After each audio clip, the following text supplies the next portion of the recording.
Life before the 1907 Russian Revolution was terrible and unfair for the middle-class Russian citizens. Russians were unhappy with their lives and on how unfair it was. They wanted complete freedom to do whatever they wanted to.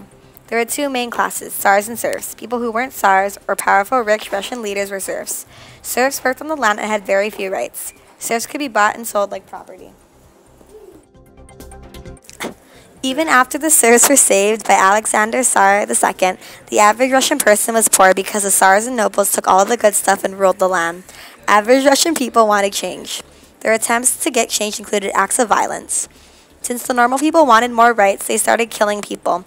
Some people thought that random assassinations would create enough terror to destroy the government. Others specifically targeted the Tsar and believed that killing the Tsar would end all monarchy. So life was violent during this time in the 19th century. It got so violent that they actually managed to kill Tsar Alexander II later on. There was also an event called the Bloody Sunday, and Russia was suffering from a famine and the defeat in the Russo-Japanese War in 1905.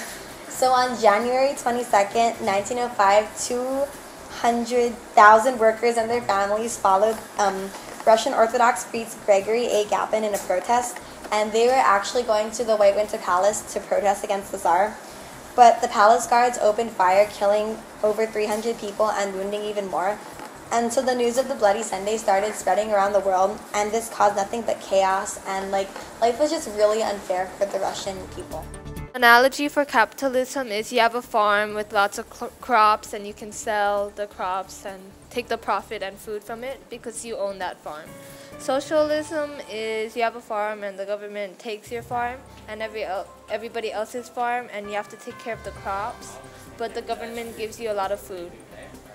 And lastly, for communism, the analogy is you have a farm filled with crops and the government takes it away, but in return they only give you a little bit amount of vegetables and food.